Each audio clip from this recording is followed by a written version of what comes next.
तो ये है वीडियो क्लास 10th के इकोनॉमिक्स के थर्ड चैप्टर का, जिसका नाम है मनी एंड क्रेडिट। ठीक है, मनी एंड क्रेडिट चैप्टर पढ़ने का सबसे आसान तरीका है, सबसे पहले आप इमेजिन करें कि अगर मनी आपसे ले ली जाए, मतलब आपके पास मतलब वर्ल्ड में पैसा ही नहीं है, कोई करेंसी ही नहीं है, तो फिर ट्रांजेक्शन्स कैसे होंगे। अगर मैं जाऊं मार्केट और मुझे कुछ खरीदना है तो मैं वो चीज़ कैसे खरीदूंगा, मुझे क्या डिफिकल्टी फेस करनी पड़ेगी। तो अगर हम ध्यान से सोचें, अगर करेंसी नहीं है, मीडियम ऑफ एक्सचेंज नहीं है, तो फिर मैं किस बेस पे ट्रांजेक्शन करूंगा। वो बेस होगा बार्टर सिस्टम। ये बार्टर सिस्टम वही है, जब करेंसी नहीं थी, मीडियम ऑफ एक्सचेंज के फॉर्म में मनी नहीं था, तो लोग बार्टर सिस्टम किया करते।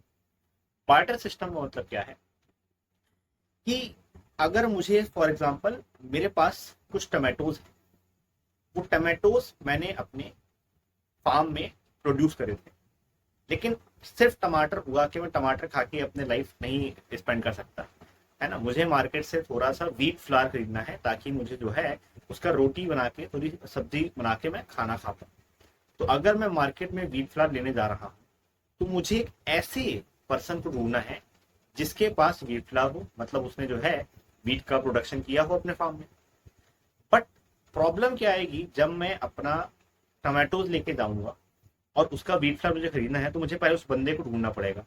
और वो जो बंदा है दूसरा जिसके पास व्हीट फ्लावर है, उसकी डिमांड भी टमाटो की होनी चाहिए, है ना। अगर वो टमाटो लेने मार्केट निकला नहीं, उसको ये है कि उसको जो है ऑनियन खरीदना है, ऑनियन मेरे पास नहीं है, तो फिर तो अगर टोमेटो लेके मैं जा रहा हूँ और दूसरे से मुझे वीट खरीदना है, तो वीट खरीदने वाले को भी, वीट बेचने वाले को भी टोमेटो की नीड होनी चाहिए। मतलब जो वांट है उसका डबल को इंसिडेंस होना चाहिए कि जो मुझे बेचना है वो दूसरे वाले को खरीदना है, और जो दूसरे वाले को बेचना है वो मुझे खरीदना है, तब जाके ट्रांजैक्शन हो पाएगा। तो ऐसे में बायर ढूंढने में काफी समय लगेगा, है ना। मनी से कितना इजी है, गए मनी दिया, जो खरीदना है खरीद लिया। बट यहाँ पे जो है डबल कोइंसिडेंस ऑफ वांट अगर मैच नहीं हो रहा है, तो कोई ट्रांजेक्शन नहीं हो पाएगा। तो इस सिस्टम का जो बार्टर सिस्टम है, इसका पहला प्रॉब्लम यही है कि यहाँ डबल को इंसिडेंस ऑफ वांट चाहिए, जो बहुत ही टाइम कंज्यूमिंग है, और जिसकी वजह से जो ट्रेड है वो जल्दी हैपन नहीं होगा। प्लस इस ट्रेड में एक और नुकसान है, अगर मेरे पास जो ऑब्जेक्ट है या मेरे पास जो सब्सटेंस है वो पेरिशेबल है, मतलब जल्दी खराब हो जाता है। लाइक मेरे पास टोमेटो है, अब टोमेटो की शेल्फ लाइफ कम है in comparison to wheat flour. तो अगर मुझे जल्दी से व्हीट फ्लावर वाला कस्टमर जो है, व्हीट फ्लावर वाला सेलर नहीं मिला और टोमेटो का कस्टमर नहीं मिला, तो मेरे टोमेटो जो है जल्दी सड़ने लग जाएंगे। और अगर मुझे कस्टमर मिलने बहुत देर हुई, तो मेरे टोमेटो पूरे खराब हो जाएंगे। तो अब जब तक मुझे कस्टमर मिला, तब तक मेरे जो टोमेटो बेचने के लिए बचे ही नहीं। तो पेरिशेबिलिटी भी एक चैलेंज है इस सिस्टम का, कि अगर पेरिशेबल ऑब्जेक्ट है तो फिर ट्रांजेक्शन होना बहुत आसान नहीं है ना। वर्नरेबिलिटी रहेगी, और उस चक्कर में ट्रांजेक्शन में क्या होगा कि भाई, अगर मेरे को एक दिन बीत गया है कस्टमर ढूंढते हुए और मुझे सेलर अभी तक नहीं मिला है, तो फिर मैं क्या करूंगा, अगले दिन थोड़ा डिस्काउंट दे दूंगा भाई। कि कल मैं सोच के निकला था कि 1 kg टोमेटो के बदले में 1 kg बीट दूंगा। अगले दिन मेरा ऐसा हो जाएगा कि 5 kg टोमेटो ले लो, 1 kg बीट दे दो, क्योंकि मेरे टोमेटो अब जो है वो पेरिशेबल है, वो सड़ने लग गए। तो पेरिशेबिलिटी का इशू आता है। तीसरा इशू है फंजिबिलिटी का। फंजिबिलिटी का मतलब ये है कि इमेजिन करें, मेरे पास एक जो है हॉर्स है एज अ एसेट जो मेरे घर में है। अब मैं हॉर्स बेच के वो सामान लाना चाहता हूँ। अब मुझे खरीदना है सिर्फ 1 किलोग्राम टोमेटो, और बेचना मुझे हॉर्स है। तो अगर एक हॉर्स बेचूंगा, इतने सारे टोमेटो आ जाएंगे, कुछ कहने को नहीं, इतनी मुझे जरूरत नहीं है। अब मैं ऐसा नहीं कर सकता कि हॉर्स का पैर काटूं, पैर बेच दूं, है ना, गर्दन काटूं, गर्दन बेच दूं। ऐसा हो नहीं सकता। मतलब यहाँ फंजिबिलिटी नहीं है। फंजिबिलिटी का मतलब ये है कि एक बिग अमाउंट को स्मॉल स्मॉल अमाउंट में मैं डिस्ट्रीब्यूट कर पाऊँ, है ना। मतलब अगर फॉर एग्जाम्पल यहाँ हॉर्स की जगह मेरे पास गोल्ड होता, गोल्ड बिस्किट होता, तो गोल्ड बिस्किट के 10 पीस में करता और उससे ट्रांजेक्शन करता, तो वो आसान हो जाता, क्योंकि गोल्ड बिस्किट के 10 पीस करके वो अभी बेचने लायक चीज है। मतलब वो फंजिबल है गोल्ड, लेकिन हॉर्स फंजिबल नहीं है। हॉर्स को अगर मुझे सेल करना है तो पूरा का पूरा सेल करना पड़ेगा, उसका स्मॉल पार्ट में सेल नहीं कर। तो फंजिबिलिटी का भी इशू है कि अगर मेरे पास कोई ऐसा ऑब्जेक्ट है जो फंजिबल नहीं है तो ट्रांजेक्शन होने में दिक्कत हो सकती है। ये थे बार्टर सिस्टम के कुछ प्रॉब्लम्स, और यही प्रॉब्लम्स फेस किए पुरानी सिविलाइजेशंस ने, जिस वजह से हिस्ट्री में धीरे धीरे हमने मीडियम ऑफ एक्सचेंज लाने की शुरुआत की, जो एज अ मनी आ गया। बट जो करंट फॉर्म ऑफ मनी है और जो पहले मनी था वो सेम नहीं था, है ना। इनिशियली जो मनी है वो अलग अलग फॉर्म्स में डेवलप हुआ है। जैसे हमारा जो पहला फॉर्म ऑफ मनी है वो है, तो मतलब डिफरेंट डिफरेंट मनी के फॉर्म निकलते रहे। एक कमोडिटी मनी पहले आया, है ना। हमने पहले क्या किया, किसी भी कमोडिटी को एज अ मनी डिसाइड किया, है ना। जैसे कहावत हमने सुनी है कि फूटी कौड़ी भी नहीं है मेरे पास खर्च करने की। तो फूटी कौड़ी का मतलब क्या है, एक टाइम पे जो है हम जो कौड़ियां होती थी, ठीक है, उसको एज अ मनी यूज करते थे कि भाई 5 कौड़ी दे दी उससे कुछ सामान ले लिया, 10 कौड़ी दे दी उससे कुछ सामान ले लिया। तो वहां पे बेसिकली कौड़ी एक कमोडिटी है, उस कमोडिटी को हम एज अ मनी यूज कर रहे थे। फिर इसको यूज करना बंद क्यों कर दिया, बहुत सिंपल सी बात है भाई, जिस वक्त हमने कौड़ियों को as a form of money बनाया उस समय कौड़ियां बहुत कम मिलती थी, ठीक है। तो फिर जिसके पास कौड़ियां ही बहुत कम है तो ट्रांजेक्शन हो रहा है, लेकिन अगर आगे जाके कौड़ियां बहुत सारी मिल जाएंगी, है ना, मेरे पास बहुत सारी कौड़ी आ गई, उसके पास बहुत सारी कौड़ी आ गई, तो सबके पास पैसा है, तो फिर कौन क्या ही बेचे क्या खरीदे। तो प्रॉब्लम यहाँ है ना, सबके पास पैसा होगा तो प्रॉब्लम होगी। और वो भी फ्री का, भाई कुछ किया ही नहीं आपने, कुछ एफर्ट डाला नहीं और आपको कौड़ियां मिल गई, इसलिए कमोडिटी मनी ज्यादा अच्छा चल नहीं पाया। तो फिर क्या हुआ, फिर हमने कॉइन्स में शिफ्ट किया, है ना। कॉइन्स शिफ्ट करने का फायदा क्या है कि जो हमने इनिशियली कॉइन्स डेवलप करे हैं वो हम गोल्ड कॉइन्स हो गया, सिल्वर कॉइन्स, है ना, कॉपर कॉइन्स। मतलब इन कॉइन्स में फायदा क्या है, इन कॉइन्स की एक इंट्रिंसिक वैल्यू है, ठीक है, कि अगर ये जो कॉइन्स हैं इसको आप एज अ मार्केट में सेल नहीं कर पा रहे तो उस कॉइन की ज्वेलरी बना के पहन लो, ठीक है। तो इस कॉइन की जो है इंट्रिंसिक वैल्यू होती थी, है ना, कि अगर मार्केट में कोई कॉइन लेने से आपका मना कर रहा है, ठीक है, स्टिल वो कॉइन आपके लिए वेस्ट नहीं है ना। आप जैसे मार्केट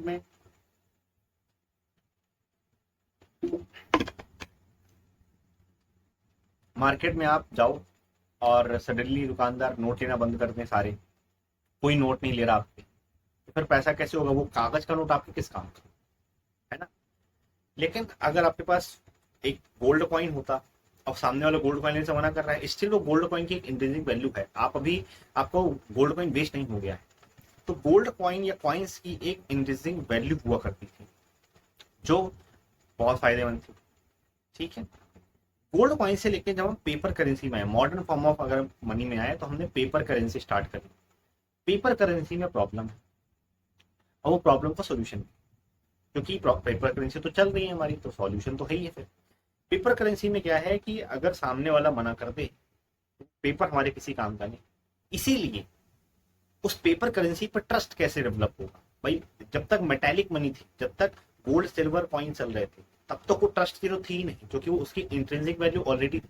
लेकिन जब आप पेपर में शिफ्ट कर रहे हो तो पेपर में एक ट्रस्ट कहाँ से डेवलप हो कि ये पेपर हर कोई एक्सेप्ट करेगा, उसके लिए एक अथॉरिटी चाहिए।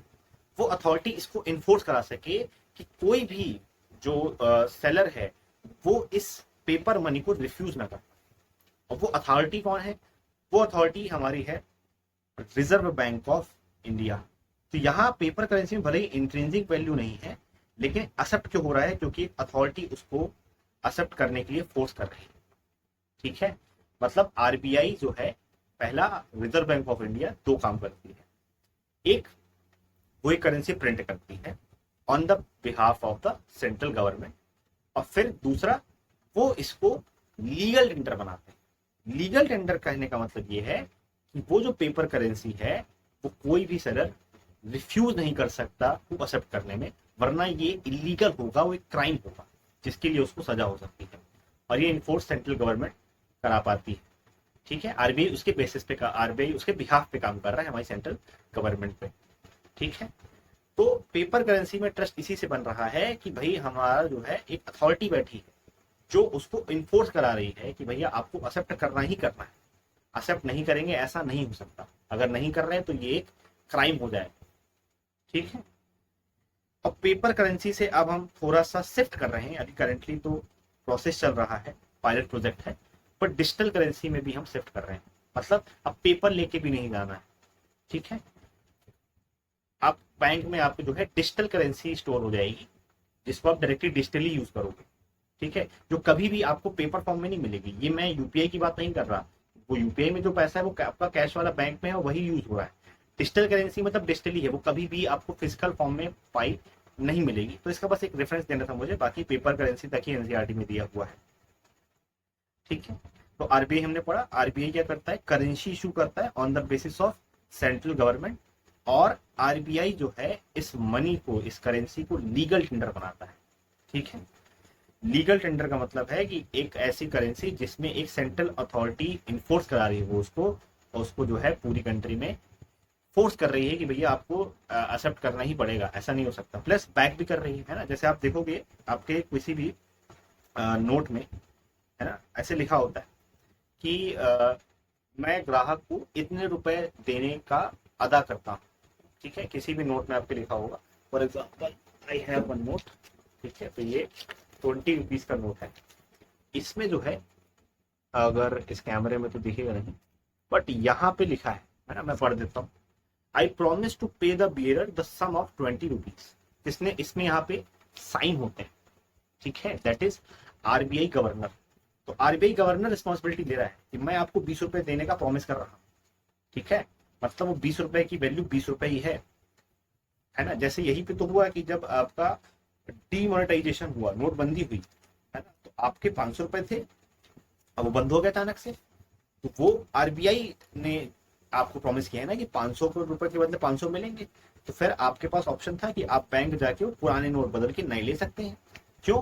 क्योंकि RBI is the bank of the banks, और वो बैंक्स के थ्रू उसने पुराने नोट आपसे ले लिए और आपको नए नोट दे दिए, ठीक है। क्योंकि वो 500 नोट आपके वेस्ट नहीं हो सकते ना, क्योंकि आरबीआई का प्रॉमिस है आपके पास। तो भाई 20 रुपए है तो 20 रुपए है, अगर आपको नोट बंद करने हैं तो दूसरा लाके दो, ठीक है। तो ये था अबाउट द मनी। चैप्टर का सेकंड पार्ट आता है बैंकिंग के, है ना। बहुत ही अच्छा चैप्टर है जो आपको बैंकिंग के बारे में समझाना चाहता है, क्योंकि बैंकिंग एक इंपॉर्टेंट टॉपिक हो जाता है। खासकर आज के टाइम पे सबको पता होना चाहिए कि बैंकिंग वर्क कैसे करता है। तो बैंकिंग सिस्टम की बात करूं तो हम सब आज के टाइम में वैसे हमें नॉलेज है कि एक बैंक होता है। बैंक में हम क्या कर रहे हैं, अगर हम नॉर्मल सोचें तो आपके, अगर हम पापा लोग से पूछोगे तो फॉर एग्जांपल आप एक पापा आपके एक सैलरीड एम्प्लॉयड है, तो सैलरी आती है जब, तो पापा उसमें से कुछ पैसा कैश निकाल लेते हैं और उसको जो डेली के ट्रांजेक्शन हैं उसमें हेल्प करते हैं, कुछ सामान खरीदना है, और जो कुछ पैसा बचा है वो बैंक में डिपॉजिट कर देते हैं, ठीक है। बैंक में डिपॉजिट करते क्यों है? क्योंकि भाई वो पैसा भी आपको यूज नहीं कर, तो जब वो पैसा मैं बैंक को डिपॉजिट कर दूंगा, ठीक है, तो जो डिपॉजिट किया है मैंने बैंक को, बैंक उस पैसे के बदले मुझे इंटरेस्ट दे। इंटरेस्ट मतलब फॉर एग्जाम्पल आपने 100 रुपीज बैंक में डिपॉजिट किए, तो पर ईयर बैंक उसमें 3%, 4%, 5% जो है मनी आपको रिटर्न करेगा। मतलब इस साल मैंने 100 रुपए डिपॉजिट किए थे, नेक्स्ट साल वो 105 हो जाएंगे, मेरा पैसा बढ़ जाएगा, ठीक है। तो इसलिए हम डिपॉजिट कर रहे हैं। लेकिन अब देखने वाली बात यह है कि अगर मैंने बैंक को 100 रुपए दिए और बैंक कह रहा है मैं अगले साल आपको 105 रुपए दूंगा, तो वो 5 रुपए बैंक के पास कहाँ से आए? और वो ऐसा क्यों कर रहा है भाई, आपको 100 लेके 5 आपको एक्स्ट्रा दे रहा है, यानी बैंक के पास भी पैसा कहाँ से आ रहा है, वो भी हमें समझना पड़ेगी, ठीक है। तो बैंक के पास कैसे पैसा आता है? बैंक पैसा कमाता है लोन एक्टिविटीज। मतलब भाई आपने जो है बैंक में पैसा दिया, डिपॉजिट किया, है ना। अब बैंक में पैसा डिपॉजिट किया है, उसमें क्या होगा कि आपको बीच में पैसे निकालने की कभी जरूरत पड़ सकती है ना। तो उसमें से कुछ आप कैश निकालते रहोगे, इसलिए ऐसा डिपॉजिट जो बैंक में आप टाइम टू टाइम निकाल भी सकते हो उसे हम कहते हैं डिमांड डिपॉजिट। मतलब उसकी डिमांड आपको कभी भी हो सकती है, और बैंक ये बात जानता है। तो बैंक क्या करता है कि मान लीजिए आपने 100 रुपए जमा करे हैं, 100 में से वो 15 रुपए अलग रख लेगा, है ना। मतलब 100% जितना मनी आएगा उसका 15% मनी अप्रोक्स, है ना, वो अलग अलग होता है, वो डिपेंड करता है बैंक टू बैंक या हमारी कंट्री का जो है एक्टिविटीज कैसे चल रही है, लोग कितना कैश विड्रॉ करते हैं, उसके बेस पर डिसाइड कर लेते हैं। बट अभी मान के चलते हैं 15% बैंक अलग रखते हैं कैश, मतलब वो कैश को वो बैंक में ही रखा रहेगा। क्यों? क्योंकि कभी कोई बैंक आया, उसने बैंक से पैसा निकाला तो पूरा तो निकालेगा नहीं, तो जितना निकालेगा वो उसको दे सकेगा। जो बचे 85 रुपीज बैंक उसको लोन में दे। ठीक है, मतलब किसी से जो है कस्टमर को लोन चाहिए तो बैंक उसको क्या कहेगा कि भाई मैं बैंक के पास गया, मैंने कहा मुझे लोन चाहिए, तो बैंक मुझे 85 रुपीज देगा। उस 85 के बदले मैं बैंक को क्या दूंगा, मैं बैंक को इंटरेस्ट पे करूंगा कि मैं हर साल आपको 8% 10% इंटरेस्ट पे करूंगा।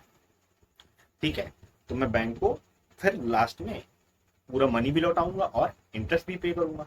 तो अब यहाँ समझिए, बैंक जो है आपसे 100 रुपए लेता है और आपको 5% इंटरेस्ट लगा के मान लीजिए 105 रुपए दे रहा, लेकिन वो आपके 100 रुपए को, ठीक है, किसी और को क्या कर रहा है, लोन में दे रहा है। उससे उसने मान लीजिए 100 का उसने लोन में दिया और उससे जो इंटरेस्ट मिला उससे बन गए उसके पैसे 115 रुपए। तो आपने बैंक को 100 दिए, बैंक ने उस 100 से लोन देके इंटरेस्ट कमाया और उसके पास बैंक के पास हो गए 115 रुपए। 115 में से उसने 105 आपको दे दिए, 10 रुपए बैंक का प्रॉफिट हो गया। ठीक है, इसी तरह से बैंक अर्न कर रहा है कि बैंक आपसे डिपॉजिट लेता है, दूसरे को लोन देता है, दूसरे से पहले इंटरेस्ट कमाता है, उस इंटरेस्ट में से कुछ पार्ट आपको दे देता है, तो आपका भी फायदा हो गया, बैंक का भी फायदा हो गया, और प्लस जिसके पास पैसा नहीं था उसका भी फायदा हो गया। अब ये भी हम अभी देखेंगे कि जो लोन ले रहा है वो क्यों ले रहा है, उसका फायदा कैसे है लोन लेने से। फिलहाल ये बात हम समझ में आ गई कि भाई बैंक जो है अर्न कैसे करता।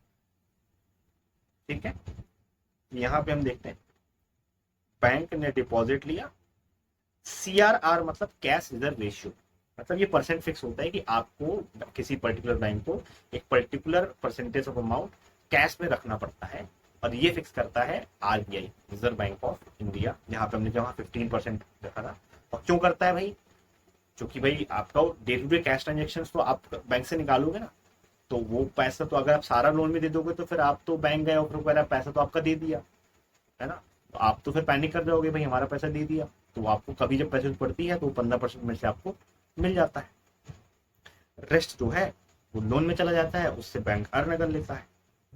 अब आता है कि लोन हेल्प कैसे कर रहे हैं पीपल को। इसके लिए NCERT ने एक स्टोरी दी है ना। फॉर एग्जाम्पल मान लेते हैं मैं एक सेलर हूं, ठीक है, अब एज अ सेलर जो है मैं क्या करता हूं, मैं मेरे पास एक छोटा सा, मैं जो है मान लीजिए मैं एक बिजनेसमैन हूँ छोटा सा, और मैं शूज फैक्ट्री है मेरी, है ना, और दिन के मैं 15-20 शूज बना के सेल करता हूँ। लेकिन सडनली मेरे पास ऑर्डर आता है 500 शूज का। अब 500 शूज बनाने के लिए मुझे रॉ मटेरियल लगेगा, और वो रॉ मटेरियल खरीदने के लिए मुझे पैसा चाहिए। अभी तक तो मैं इतना बड़ा ऑर्डर लेता नहीं था, और ना मेरे पास उतना मटेरियल रहता था, ना मेरे पास उतना पैसा रहता था। अब मेरे पास बड़ा ऑर्डर आया है तो मुझे रॉ मटेरियल चाहिए, रॉ मटेरियल के लिए पैसा ज़्यादा चाहिए जो मेरे पास है नहीं, है ना। तो फॉर एग्जाम्पल समझ लेते हैं कि मेरे पास जो ऑर्डर आया है 500 शूज का, ठीक है, उस शूज के रॉ मटेरियल मुझे पड़ेगा 10,000 का, और जब मैं उस शूज को बेच दूंगा तो मुझे 20,000 रुपीज रिसीव होंगे, 10,000 का प्रॉफिट होगा। लेकिन मेरे पास अभी रॉ मटेरियल खरीदने के लिए 10,000 रुपीज नहीं है, तो इस 10,000 लेने के लिए मैं बैंक के पास जाऊंगा, कहूंगा मुझे लोन चाहिए। बैंक जब मुझे लोन देगा उससे मैं क्या करूंगा, 10,000 का रॉ मटेरियल परचेज करूंगा। उस रॉ मटेरियल से मैं अपने शूज बनाऊंगा और जो ऑर्डर था उसको सेल कर दूंगा। ठीक है, तो मुझे 20,000 रुपये मिलेंगे, लेकिन बैंक तो फ्री में लोन देगा नहीं, बैंक तो कुछ इंटरेस्ट मांगेगा। तो मान लीजिए 10,000 रुपये का लोन लिया था, और इंटरेस्ट के साथ जब मैं पे करने जाऊंगा तो मुझे मान लीजिए 14,000 पे करना पड़ेगा।